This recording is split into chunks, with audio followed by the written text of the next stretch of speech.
بله بینرت وار میدیا دنها دا اصل ایک جه گراپان غازا بازرگانی ما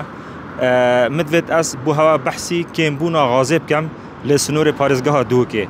بری از داخلی از لایف بم من پیوندی به کاک شکری کرد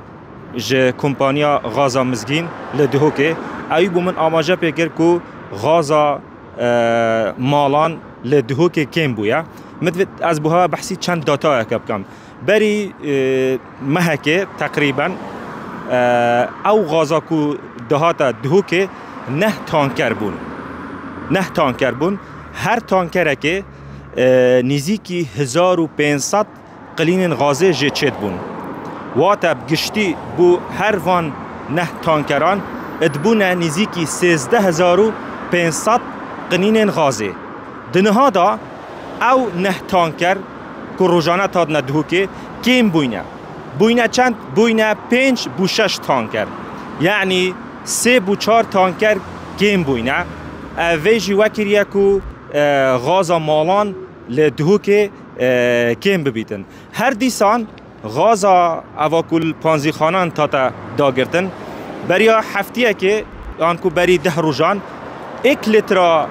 غازه الپانزی خانان وقتی حوالاتی دوشون به خدا بگیرن 1 لیتر به 395 دینار بو اتنها دا گرام بیا بو 405 دینارن هر دیسان غازا بازرگانی جی اگر حوالاتی یک بفید قلینه که بکریت الجهه که بازرگانی نوبرا 10 بو 11,000 دایا هرچند امت ورز هاوین دا هند داخازی السر غازه نینه باربتر ورز زستان داخازی گلک سر غازه درست بیتن لی کم بویا غاز ویجی وکی که هندک جارا وقتی حوالاتی پیوندی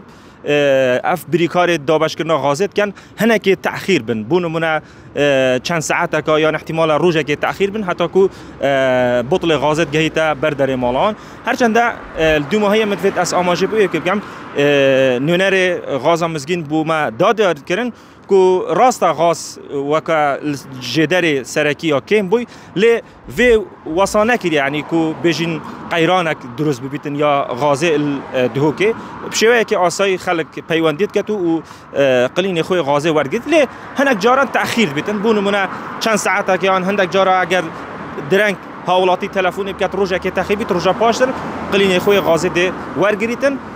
9,000 دینارن او یا بازرگانی جی ناوراد ها بو 11,000 دماغیک آخفتن یا واریا